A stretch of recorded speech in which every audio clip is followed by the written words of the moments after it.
Story 1. The night was eerily calm as old Ben Harlow pushed his boat off the dock and into the inky waters of Lake Crowfoot. The moon hung low and full, casting a ghostly light over the rippling surface. Ben had been fishing these waters for over 50 years, long enough to know every nook and cranny of the lake, and long enough to know which spots were best avoided. But tonight was different. His weathered hands worked the oars with practiced ease, propelling the small vessel toward the center of the lake. The air was thick with the scent of pine and the faint aroma of decaying leaves. It was late autumn, and the chill of the coming winter nipped at his fingers and nose. Ben had always preferred night fishing. The lake was quieter, devoid of the tourists and summer campers that flocked to it during the day. He relished the solitude, the peace it brought him. Tonight, however, a sense of unease gnawed at the edges of his mind. It had started as a whisper, a vague feeling that something was off. He dismissed it as the nerves of an old man, nothing more. The boat glided to a stop in the middle of the lake. Ben dropped anchor and began to set up his fishing gear. The familiar ritual brought him some comfort. Bait the hook, cast the line, wait. He settled into his seat, pulling his coat tighter around him to ward off the cold. The silence was almost tangible, broken only by the soft lapping of water against the hull. As he waited, Ben's thoughts drifted back to the tales he'd heard as a boy, stories of the lake and the things that supposedly lurked beneath its surface. His grandfather had been a great storyteller, weaving tales of monstrous fish and ghostly apparitions that haunted the depths. Ben had never put much stock in those stories, chalking them up to the imagination of an old man trying to entertain his grandson. A sudden tug on his line snapped him back to the present. He gripped the rod, feeling the weight of something substantial on the other end. He began to reel it in, the strain evident in the tightness of the line.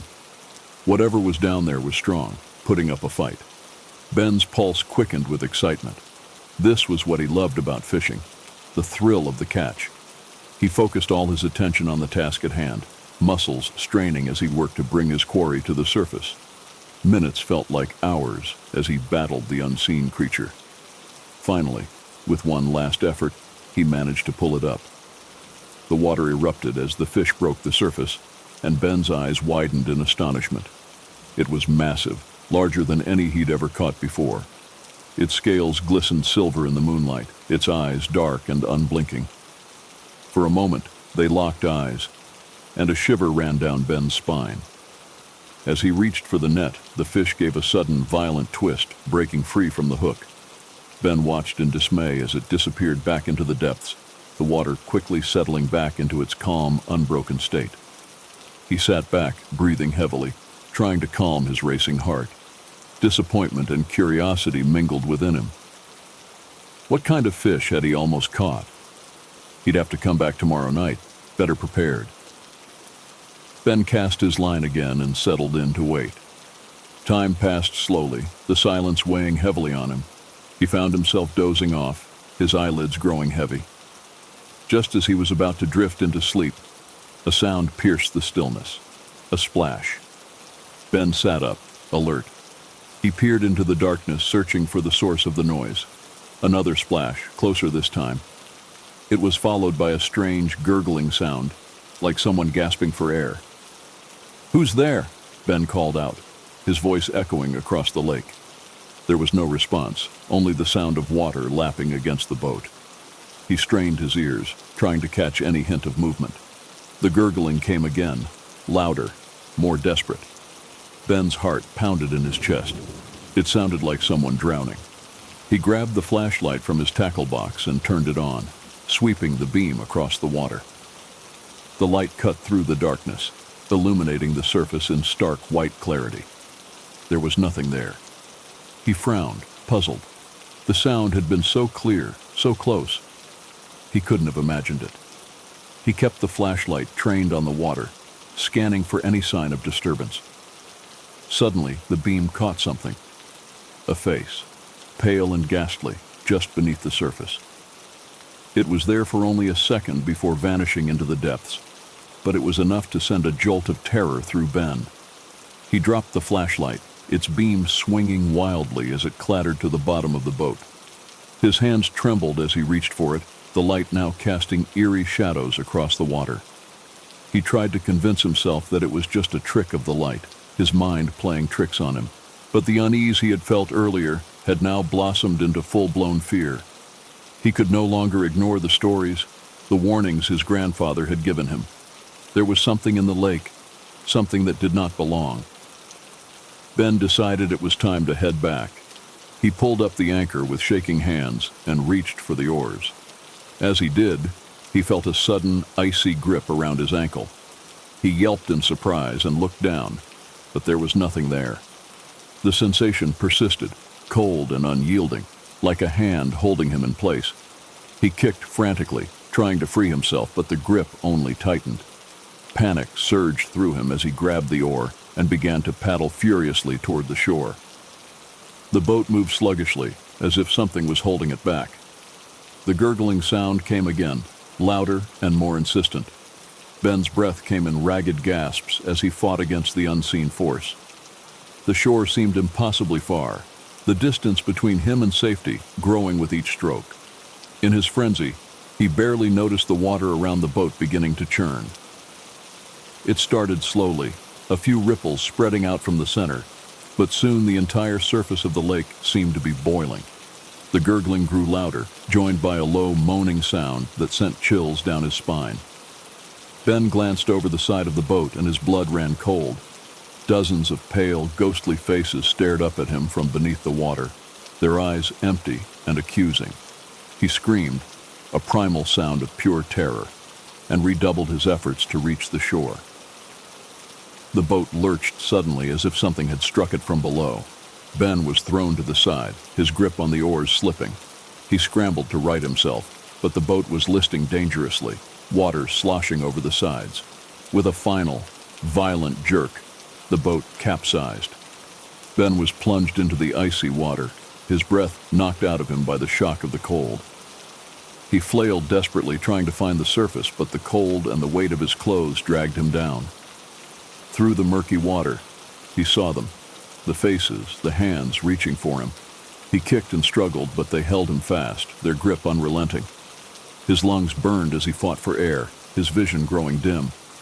In his final moments, Ben thought of his grandfather's stories, of the warnings he had ignored. The last thing he saw before the darkness claimed him was a pair of cold, dead eyes staring into his own. The next morning, Ben's boat was found drifting near the shore, overturned and empty. The townsfolk searched the lake, but no trace of the old fisherman was ever found. They whispered among themselves, remembering the stories of the lake and the things that lurked beneath its surface. Lake Crowfoot returned to its usual tranquil state, but the memory of that night lingered in the minds of those who had known Ben Harlow.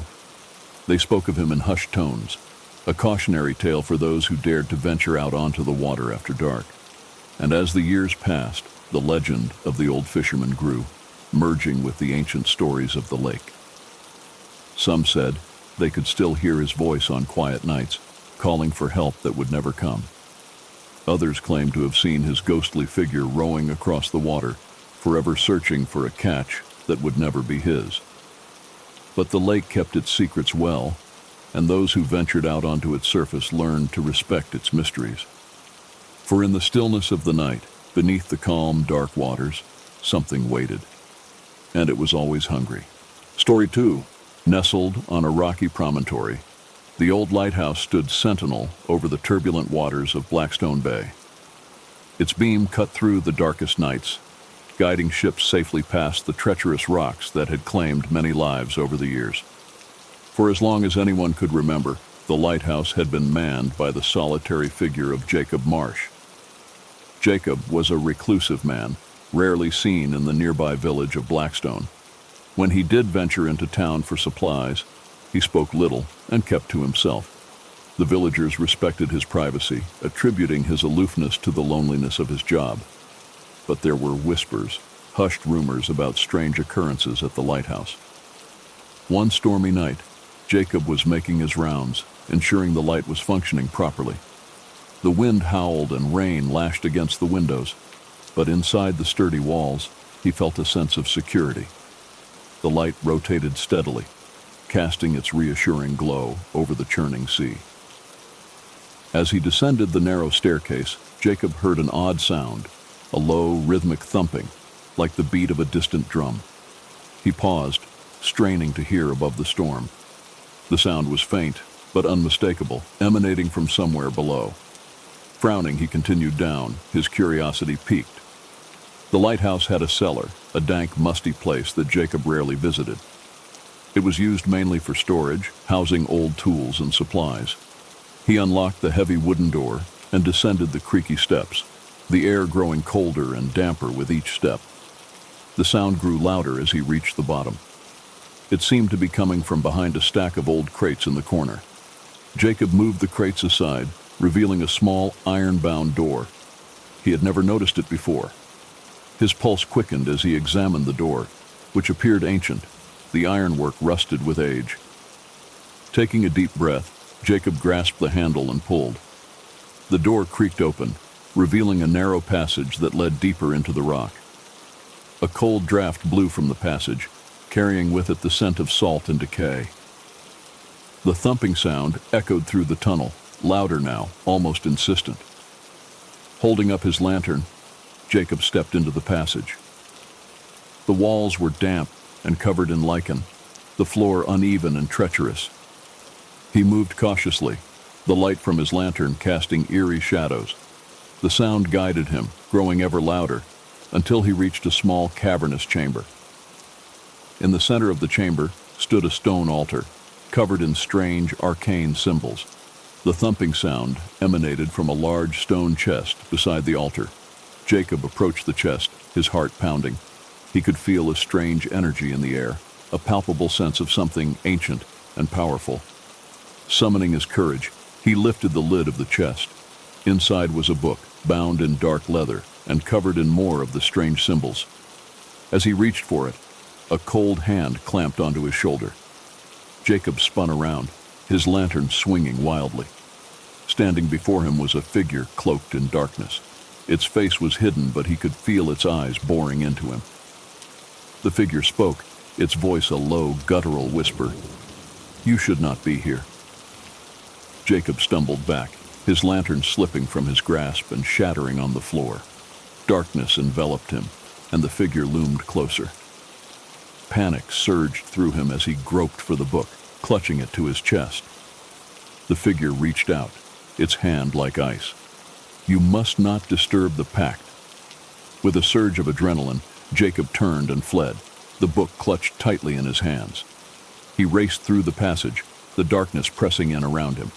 The thumping sound grew louder, echoing in his ears, drowning out his frantic breaths.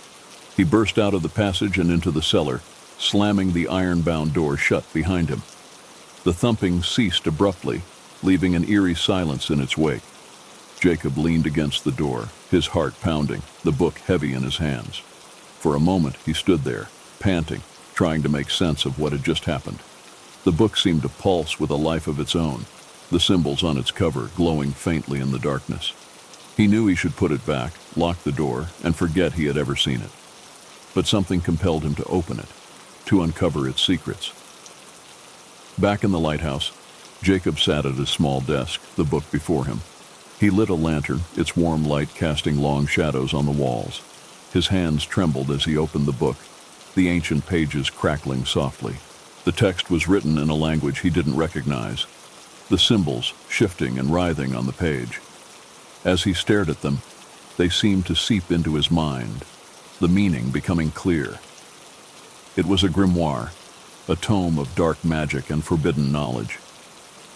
Jacob's eyes widened as he read, the words revealing secrets about the lighthouse, the village, and the terrible pact that had been made centuries ago. The lighthouse was more than a beacon for ships. It was a ward, a barrier keeping something unspeakable at bay.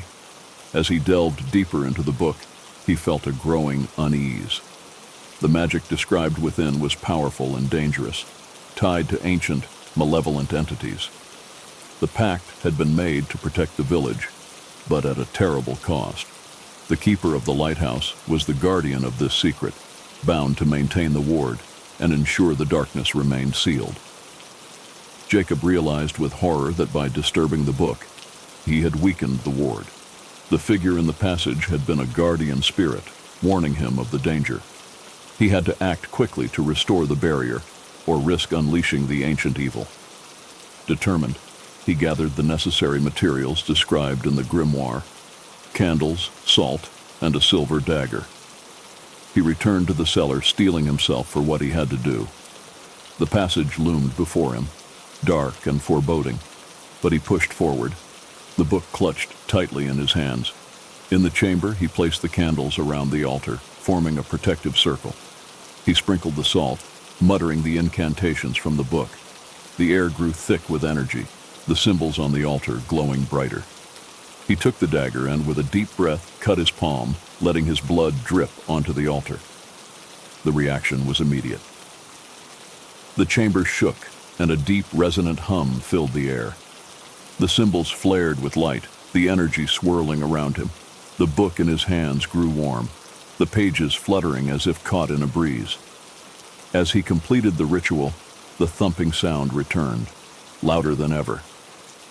The iron-bound door at the end of the passage burst open, and the figure appeared again, its form shifting and ethereal. "You have restored the balance," it said, its voice echoing in the chamber. "But know this, the pact demands a guardian. Your fate is sealed." Jacob nodded, accepting his role. The figure faded and the thumping ceased, leaving an eerie silence. He knew he would be bound to the lighthouse, its secrets and its burden, for the rest of his life. The storm outside had subsided, the lighthouse's beam once again cutting through the night. Jacob returned to his duties, the weight of his newfound knowledge heavy on his shoulders. The villagers would never know the true extent of his sacrifice, but he took solace in knowing he had protected them. Years passed, and Jacob remained at the lighthouse, a solitary figure against the backdrop of the raging sea. The whispers and rumors about him continued, but he paid them no mind.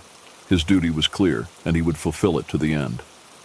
And on stormy nights, when the wind howled and the sea roared, he would sometimes hear the distant thumping, a reminder of the darkness he had kept at bay.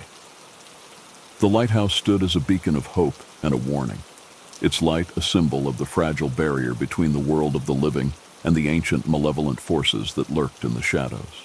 Story 3. The small town of Ravenswood was surrounded by dense, ancient forests.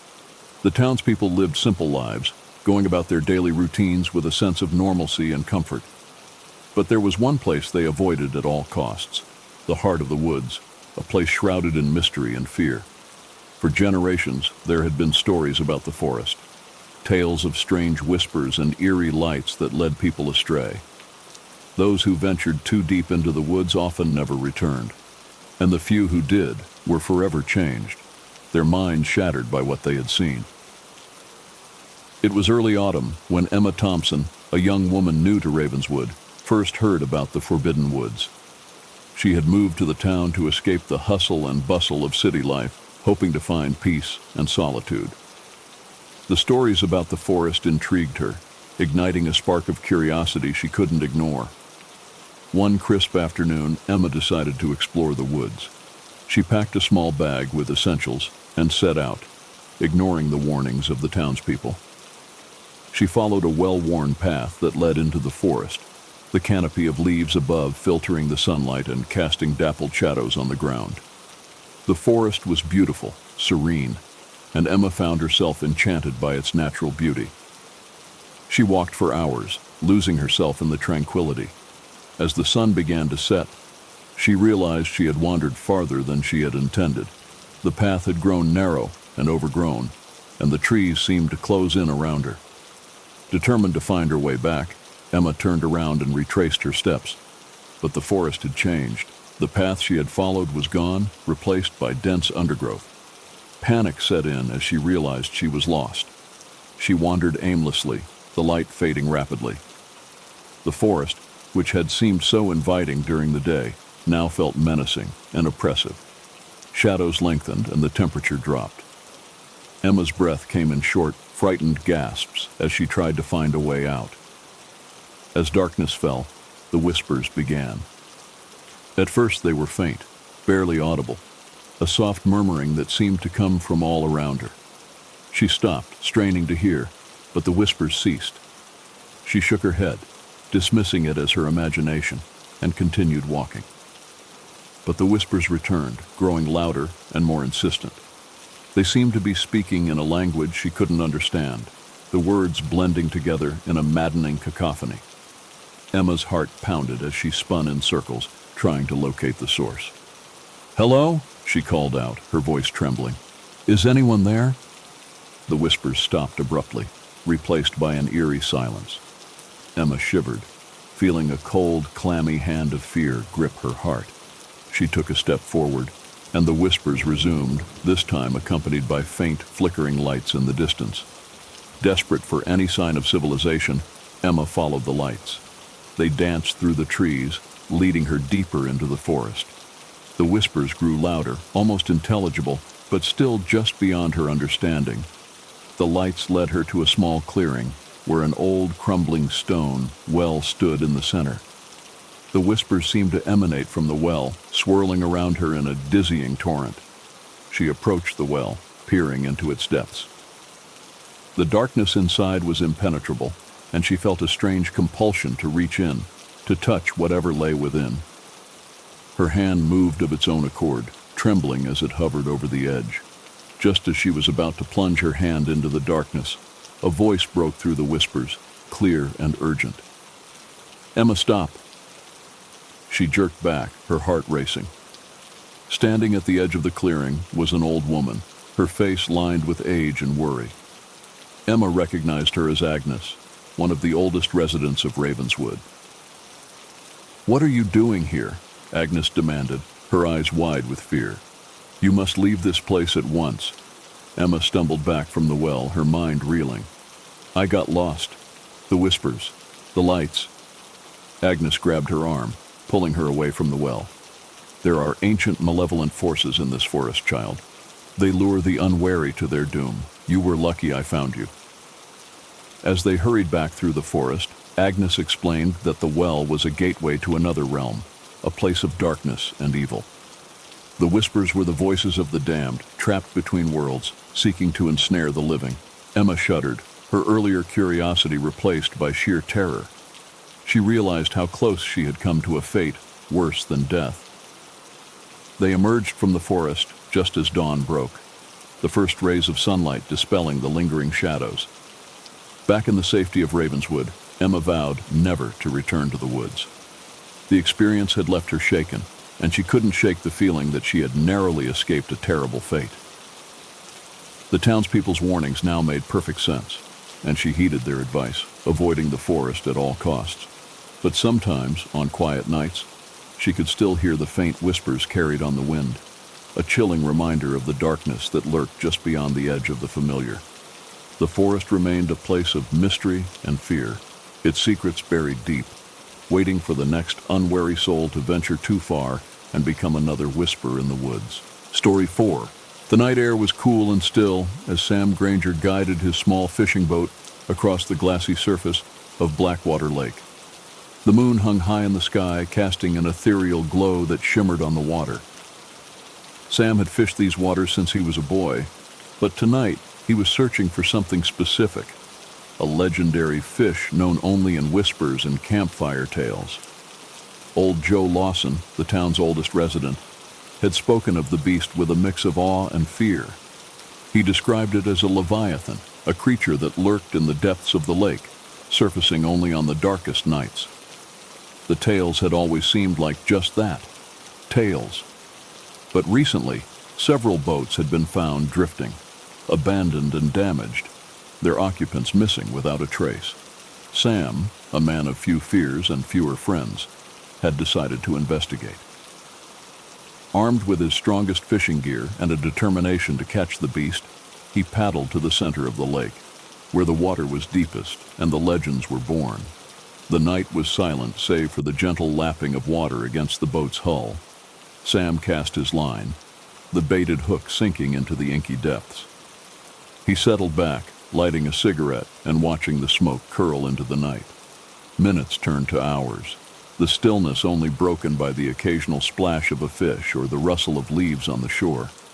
Just as he was beginning to think he'd made the journey in vain, there was a sudden, violent tug on his line. Sam sat up, gripping the rod with both hands. Whatever was on the other end was strong, stronger than anything he'd ever hooked before. He braced himself, muscles straining as he fought to reel it in. The water around the boat began to churn, waves slapping against the sides. The line sang with tension, the rod bending almost to the point of breaking. Sam's heart raced with a mix of excitement and fear. He had hooked something big, something monstrous. With a sudden, powerful jerk, the boat lurched to the side, nearly throwing Sam into the water. He tightened his grip, adrenaline surging through him. The creature pulled with incredible force, dragging the boat through the water at alarming speed. Sam could barely keep his footing, the boat rocking violently as he struggled to maintain control. Then, just as abruptly as it had started, the line went slack. Sam fell back, breathing heavily, his heart pounding in his chest. He scrambled to his feet, peering into the water. The surface was calm again, the only sign of the struggle a few ripples fading into the darkness. Before he could gather his thoughts, a massive shape rose from the depths, breaking the surface with an explosion of water. Sam's eyes widened in horror as he saw it. An enormous fish, larger than any he had ever imagined. Its scales glistened in the moonlight, its eyes dark and unfeeling. Rows of jagged teeth glinted as it opened its maw, letting out a guttural, almost otherworldly roar. The beast lunged at the boat, its powerful jaws snapping shut inches from Sam's leg. He stumbled back, grabbing an oar and swinging it with all his might. The wood connected with a sickening thud, but the creature barely flinched. It thrashed wildly, the boat rocking dangerously as it attacked again. Sam's mind raced, searching for a way to fend off the monster. He grabbed his tackle box, hurling it at the beast's head. The box shattered, hooks and lures scattering across the deck and into the water. The fish paused, seemingly disoriented by the sudden barrage. Seizing the moment, Sam reached for his flare gun, his hands trembling. He aimed at the creature's head and fired. The flare shot out, a bright, searing light that struck the fish between the eyes. It let out a deafening shriek, thrashing wildly as the flare burned. The boat rocked violently, nearly capsizing as the beast writhed in pain. Sam clung to the side, praying the boat would hold. The monster's tail lashed out, smashing into the hull with a force that splintered wood. Water began to pour in, the boat sinking lower with each passing second. Desperate, Sam grabbed the other oar, using it to push away from the thrashing creature. With one final massive heave, the beast dove back into the depths, the water closing over it with a roar. The lake fell silent once more, the only sound the lapping of water against the rapidly sinking boat. Sam's heart pounded as he surveyed the damage. The boat was taking on water fast, and he knew he had little time. He grabbed the emergency radio, sending out a distress signal. "Mayday, Mayday! This is Sam Granger on Blackwater Lake. My boat's sinking. I've been attacked by something. Send help. Quick." He dropped the radio and grabbed a life jacket, struggling into it as the water rose around his ankles. The boat was almost completely submerged now, and he knew he had to abandon ship. He took a deep breath and jumped into the cold, dark water, swimming away from the wreckage. The shore seemed impossibly far, the moonlight barely illuminating the distant trees.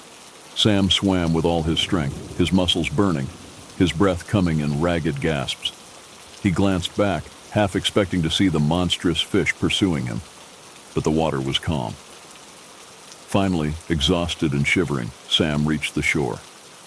He dragged himself onto the muddy bank, collapsing in a heap. He lay there, staring up at the night sky, trying to process what had just happened. The image of the beast haunted him, its dark, unfeeling eyes and rows of jagged teeth seared into his memory. Minutes later, he heard the distant wail of a siren. He sat up, seeing the flashing lights of a rescue boat cutting through the darkness. He waved weakly, relief flooding through him as the boat approached. The rescue team pulled him aboard, wrapping him in a blanket and asking him what had happened. Sam could barely find the words, his mind still reeling from the encounter. It was a fish, a huge, monstrous fish. It attacked my boat. I barely got away. The rescuers exchanged uneasy glances, their expressions a mix of disbelief and concern. They had heard the legends, but this was the first time someone had claimed to have seen the beast up close. They took Sam back to the town, where he was treated for hypothermia and shock. News of his encounter spread quickly, the townspeople gathering to hear his story. Many were skeptical, but those who had lost loved ones to the lake's depths listened with grim understanding. As the days passed, Sam couldn't shake the feeling of dread that hung over him. The image of the monstrous fish haunted his dreams, its dark eyes staring into his soul. He knew he had come face to face with something ancient and powerful, something that should not have been disturbed. Determined to understand what he had encountered, Sam began to research the history of Blackwater Lake. He pored over old books and records, seeking any clue about the creature. What he found only deepened his unease. The lake had always been shrouded in mystery. There were stories of strange disappearances, dating back to the town's founding. Old maps and journals spoke of a time when the lake was believed to be cursed, a place where dark rituals were performed by a long-forgotten cult. Sam found a reference to a creature called the Leviathan of Blackwater, described as a guardian of the lake, bound to protect it from those who would exploit its resources. The stories spoke of sacrifices made to appease the beast, offerings of fish and game to keep it sated. But as the town grew and modernized, the old ways were forgotten. The Leviathan, no longer receiving its due, had become vengeful, attacking those who dared to venture too deep into its territory. Armed with this knowledge, Sam knew he had to find a way to put the creature to rest, to restore the balance that had been broken. He returned to the lake, this time with a plan. He brought offerings of fish and game, placing them on the shore as described in the old texts. He recited the ancient incantations, calling upon the spirits of the lake to accept his offering. For hours he waited, the silence of the night pressing in around him. The water remained still, the air heavy with anticipation. Just as he began to lose hope, a low rumble echoed from the depths of the lake. The water began to churn, and the monstrous fish rose from the depths, its eyes locking onto Sam. He stood his ground, heart pounding, and held out his hands in a gesture of peace. "I offer you this, great Leviathan. Accept this gift, and leave our town in peace."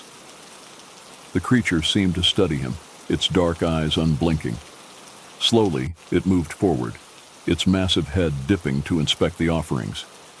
It let out a low, guttural sound, then took the fish and game into its jaws, disappearing back into the depths.